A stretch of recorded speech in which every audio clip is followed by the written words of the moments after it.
శ్రీ దుర్గాదేవి జ్యోతిష్యాలయం. ప్రేమ సమస్యలు, పెళ్లి, ఉద్యోగం, రాజకీయం, విదేశీ ప్రయాణం, ధనం నిలకడలేకపోవడం, భార్యాభర్తల మధ్య గొడవలు, ఆస్తి తగాదాలు, అప్పుల బాధలు, స్త్రీ పురుషుల ఎటువంటి గుప్త సమస్యలకైనా రోజుల్లోనే పరిష్కారం చూపబడును. దూర ప్రాంతాల వారికి ఫోన్ ద్వారా వెంటనే పరిష్కారం చూపబడును. గురుస్వామి రామయ్య. Cell number 9888933953. ఓం శ్రీమాత్రే నమః. ఛానల్లోకి స్వాగతం అండి. మీనరాశి వారు చేయవలసిన పూజ ఒకటి మిగిలిపోయింది, అందుకే లైఫ్ సెటిల్ కావట్లేదు.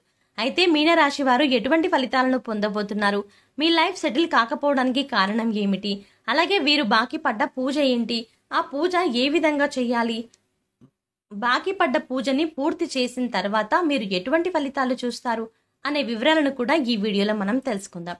కానీ అంతకంటే ముందుగా మీరు గనక మన ఛానల్ని ఇప్పటి వరకు సబ్స్క్రైబ్ చేసుకోకపోతే వెంటనే సబ్స్క్రైబ్ చేసుకుని పక్కన వచ్చిన బెల్ ఐకాన్ నొక్కి ఆల్ సెలెక్ట్ చేసుకుంటే మేము ఇలాంటి వీడియోస్ అప్లోడ్ చేయగానే ముందుగా మీ మొబైల్కి నోటిఫికేషన్ వస్తుంది.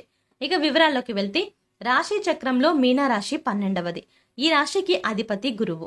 మీనరాశిలో జన్మించిన వారు సన్నగా, పొడవుగా, విశాలమైన నుదురు, పొడవైన ముక్కు కలిగి ఉంటారు. వీరి మనస్సు చాలా నిర్మలంగా ఉండి నిష్కల్మషమైన మనసుతో కల్లా కపటం లేకుండా మాట్లాడుతూ మిత్రులకు ఉపయోగకరం చేయడానికి ముందుంటారు. మూల నక్షత్రానికి అధిపతి కేతువు. మూల నక్షత్రం వారు ఆచరించవలసిన పరిహారాలు చూసుకున్నట్లయితే, గృహమునందు ఔషధాలను పెంచాలి, రైతులకు మేలు రకం విత్తనాలను దానం చెయ్యాలి, ఔషధ తత్వం కల ఫలాలను మరియు పుష్పాలను బ్రాహ్మణుడికి దానం చెయ్యాలి, పేదలకు ఆయుర్వేద వైద్యాన్ని ఉచితంగా అందించుటకు గాను ఆయుర్వేద వైద్యునికి మరియు వైద్యశాలలకు చేయూతను అందించాలి, కుమారి లేదా కలబంద మొక్కను ఇంటికి వాయువ్య భాగంలో పెంచాలి. మంగళవారాలు శ్రీ సుబ్రహ్మణ్య స్వామికి ఔషధి మొక్కల ఆకులను, మూలికలను, ఔషధ తత్వం గల పుష్పాలను జలంలో వేసి అట్టి జలంతో స్వామివారిని అభిషేకించాలి. ప్రతి నెల మీ జన్మ నక్షత్రం రోజున మీకు తోచిన ఆహార పదార్థాలు కొని మీ చేతితోనే బీదవారికి ఇవ్వండి. దీనితో మీ సంపద వృద్ధి అవుతుంది. ఆహార పదార్థాలు కొనివ్వడం వీలు కాకపోతే కనీసం 1/2 డజను నాణ్యమైన అరటిపళ్ళైనా కొని ఒక నిరుపేదకు ఇవ్వండి. మీ దోషాలు తొలగి మీ సంపదలు వృద్ధి అవ్వడానికి ఇది అత్యంత సమర్థవంతంగా పనిచేసే జ్యోతిష్య పరిహారం. కావున తప్పనిసరిగా ప్రతి నెల ఈ పరిహారం ఆచరించడానికి ప్రయత్నించండి. కేతు అనుగ్రహం కొరకు కేతువు యొక్క బీజ మంత్రాన్ని ప్రతిరోజు లేదా తప్పకుండా ప్రతి మంగళవారం, ప్రత్యేకించి కేతుకాలం యమగండ కాలంలో, అంటే ఉదయం 9 గంటల నుండి 10 గంటల 30 నిమిషాల మధ్య 19 సార్లు పఠించండి. కేతువు యొక్క అనుగ్రహం కొరకు మంగళవారాలలో కేతుకాలం లేదా యమగండ కాలంలో, అంటే ఉదయం 9 గంటల నుండి 10 గంటల 30 నిమిషాల మధ్య వినాయకునికి ఆలయాలను, పుణ్యక్షేత్రాలను దర్శించాలి. ఆలయంలో కొబ్బరికాయ, అరటిపళ్ళు, పూలు, అగరబత్తి, కర్పూరం వంటివి సమర్పించి కేతువు యొక్క అనుగ్రహం మరియు అనుకూలత కొరకు ప్రార్థించాలి. కానుకలు సమర్పించాలి. వినాయక మంత్రాలు, స్తోత్రాలు పఠించాలి. సంకష్ట నాశన గణేష స్తోత్రం, శ్రీ గణపతి అథర్వ శీర్ష స్తోత్రం పఠించాలి. మంగళవారాలలో మరియు ప్రతి నెల ఆర్ధ నక్షత్రంలో ఉన్న రోజులలో ఓం రుద్రాయ నమః అనే మంత్రాన్ని 108 సార్లు పఠించాలి. ప్రత్యేకించి మంగళవారాలలో కేతుకాలం యమగండ కాలంలో, అంటే ఉదయం 9 గంటల నుంచి 10 గంటల 30 నిమిషాల మధ్య ప్రతి నెల ఆర్ధ నక్షత్రం ఉన్న రోజులలో శివాలయాలకు వెళ్లి శివుని ముందు ఈ మంత్రాన్ని పఠించడం మరింత శుభప్రదం. శివాలయంలో కొబ్బరికాయ, అరటిపళ్ళు, పూలు, అగరబత్తి, కర్పూరం వంటివి సమర్పించి కేతువు యొక్క అనుగ్రహం మరియు అనుకూలత కొరకు ప్రార్థించాలి. కేతుగ్రహం యొక్క అనుగ్రహం కొరకు చేసే ఈ పరిహారం కొంతవరకు కుజగ్రహ దోషాలను కూడా తొలగిస్తుంది.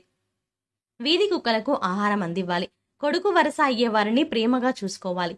నలుపు, తెలుపు రంగులో ఉన్న కంబలి దానం చెయ్యాలి. దేవాలయాలు నిర్మించడానికి విరాళాలు ఇవ్వాలి. పిచ్చి ఆసుపత్రిలో రోగులకు సహాయం చేయాలి. అనాథ పిల్లలను చేరదీసి వారికి భోజన సదుపాయము కల్పించాలి.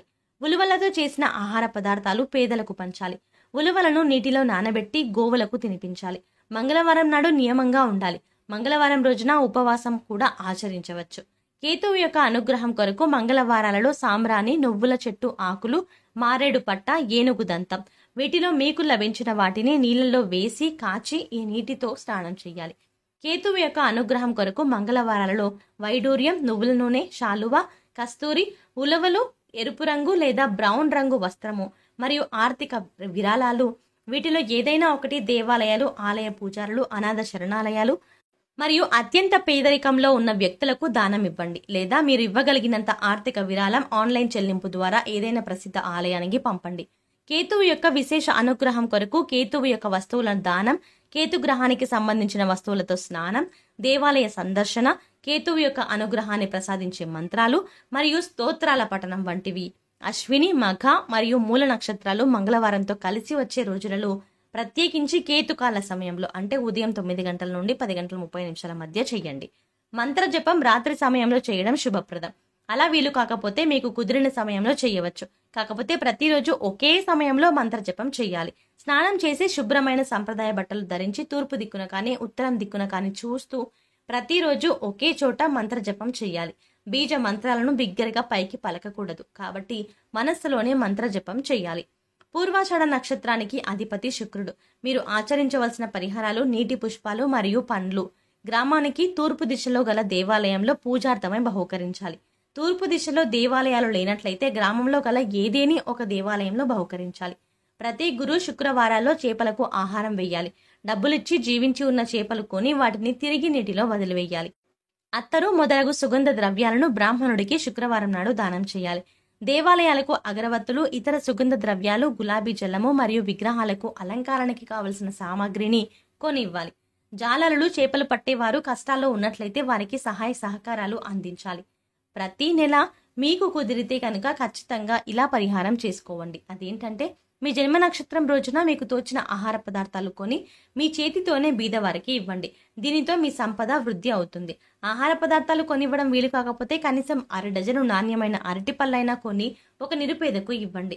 మీ దోషాలు తొలగి మీ సంపదలు వృద్ధి అవ్వడానికి ఇది అత్యంత సమర్థవంతంగా పనిచేసే జ్యోతిష్య పరిహారం. కావున తప్పనిసరిగా ప్రతి నెల ఈ పరిహారం ఆచరించడానికి ప్రయత్నించండి. శుక్రగ్రహం వల్ల కష్టాలు రాకుండా ఉండడానికి శుక్రుని అనుగ్రహం కొరకు శుక్రుని యొక్క బీజ మంత్రాన్ని ప్రతిరోజు లేదా తప్పకుండా ప్రతి శుక్రవారం 16 సార్లు పఠించండి. శుక్రగ్రహం యొక్క అధిష్టాన దైవం శ్రీ మహాలక్ష్మి అమ్మవారు. శుక్రుని యొక్క అనుగ్రహం కొరకు శుక్రవారం రోజులలో అమావాస్య తిథులలో శ్రీ మహాలక్ష్మీదేవి అమ్మవారిని పూజించాలి. శుక్రవారం రోజులలో శ్రీ మహాలక్ష్మి, విష్ణు సమేత మహాలక్ష్మి ఆలయాలను, పుణ్యక్షేత్రాలను దర్శించాలి.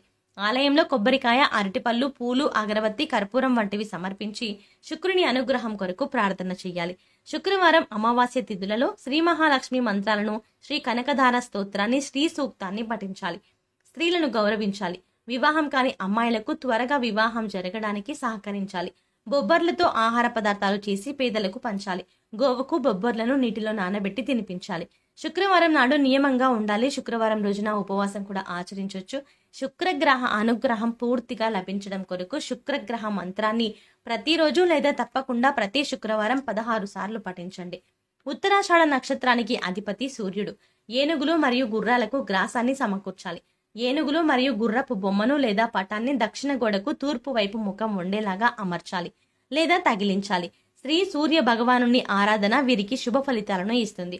వృక్షాలకు మరియు ఇంట్లో గల మొక్కలకు ప్రతినిత్యం తప్పనిసరిగా నీళ్లు పోయాలి.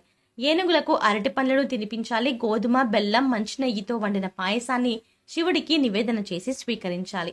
ప్రతి నెల మీ జన్మ నక్షత్రం రోజున మీకు తోచిన ఆహార పదార్థాలు కొని మీ చేతితోనే బీదవారికి ఇవ్వండి. దీనితో మీ సంపద వృద్ధి అవుతుంది. ఆహార పదార్థాలు కొనివ్వడం వీలు కాకపోతే కనీసం 1/2 డజను నాణ్యమైన అరటిపళ్ళైనా కొని ఒక నిరుపేదకు ఇవ్వండి. మీ దోషాలు తొలగి మీ సంపదలు వృద్ధి అవ్వడానికి ఇది అత్యంత సమర్థవంతంగా పనిచేసే జ్యోతిష్య పరిహారం. కావున తప్పనిసరిగా ప్రతి నెల ఈ పరిహారం ఆచరించడానికి ప్రయత్నించండి. సూర్యుని అనుగ్రహం కొరకు సూర్య బీజ మంత్రాన్ని ప్రతిరోజు లేదా తప్పకుండా ప్రతి ఆదివారం 7 సార్లు పఠించాలంట. సూర్యుని అనుగ్రహం కొరకు శివాలయాలను, శివుని పుణ్యక్షేత్రాలను ఆదివారాలు దర్శించండి. కొబ్బరికాయలు, అరటి పండ్లు, పూలు, అగరబత్తీలు, కర్పూరం మొదలైన వాటిని దేవాలయాల్లో సమర్పించి సూర్యగ్రహ అనుగ్రహం కొరకు ప్రార్థించండి. సూర్యుని అనుగ్రహం కొరకు సూర్య నమస్కారాలు చేయండి.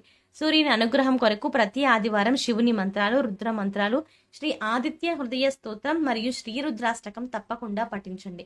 సూర్యుని అనుగ్రహం కొరకు ఆదివారాలలో కుంకుమ పువ్వు, రక్తచందనం, మనిషిల, యాలకులు, దేవదారు, వట్టివేరు, యష్టి మధుకము, ఎర్ర పుష్పాలు, ఎర్ర గన్నేరు పువ్వులు వీటిలో మీకు లభించిన వాటిని నీళ్లలో వేసి కాచి ఈ నీటితో స్నానం చేయాలి. ఆదివారాలలో ఎరుపు మరియు కాషాయ రంగు దుస్తులని ధరించాలి. సూర్యుని అనుగ్రహం కొరకు శుభతిథి ఉన్న ఆదివారాలలో గోధుమలు, బెల్లం, కండచక్కెర, కంచు, రాగి, రక్తచందనం, పద్మములు మరియు ఆర్థిక విరాళాలు వీటిలో ఏదైనా ఒకటి దేవాలయాలు, ఆలయ పూజారులు, అనాథ శరణాలయాలు మరియు అత్యంత పేదరికంలో ఉన్న వ్యక్తులకు దానం ఇవ్వడం లేదా మీరు ఇవ్వగలిగినంత ఆర్థిక విరాళం ఆన్లైన్ చెల్లింపు ద్వారా ఏదైనా ప్రసిద్ధ ఆలయానికి పంపండి. సో చూశారు కదండి, మీనరాశి వారికి కెరీర్లో అభివృద్ధి పొందడానికి అలాగే వీరు తలపెట్టిన ప్రతి పని పూర్తి అవ్వడానికి ప్రతి విషయంలో ముందుకు ఉండడానికి మీనరాశి వారు ఏ పూజ చేయాలి, అలాగే మీనరాశి వారు బాకీ పడ్డ పూజ ఏంటి, ఆ పూజ ఎలా చేసుకోవాలి అనే అంశాలను ఈ వీడియోలో మనం వివరంగా తెలుసుకున్నాం కదా. ఈ వీడియో మీకు నచ్చినట్టయితే లైక్ చేసి మీ ఫ్రెండ్స్ అండ్ ఫ్యామిలీ మెంబర్స్లో మీనరాశి వారు ఎవరైనా ఉంటే వారితో మర్చిపోకుండా ఈ వీడియోని షేర్ చేసుకోండి. అలాగే ఇప్పటి వరకు మన ఛానల్ని కనుక సబ్స్క్రైబ్ చేసుకోకపోతే వెంటనే సబ్స్క్రైబ్ చేసుకొని పక్కన వచ్చిన బెల్ ఐకాన్ నొక్కి ఆల్ సెలెక్ట్ చేసుకుంటే మేము ఇలాంటి వీడియోస్ అప్లోడ్ చేయగానే ముందుగా మీ మొబైల్కి నోటిఫికేషన్గా వస్తుంది. మరో చక్కటి వీడియోతో మళ్ళీ కలుద్దామండి. ఓం శ్రీమాత్రే నమః.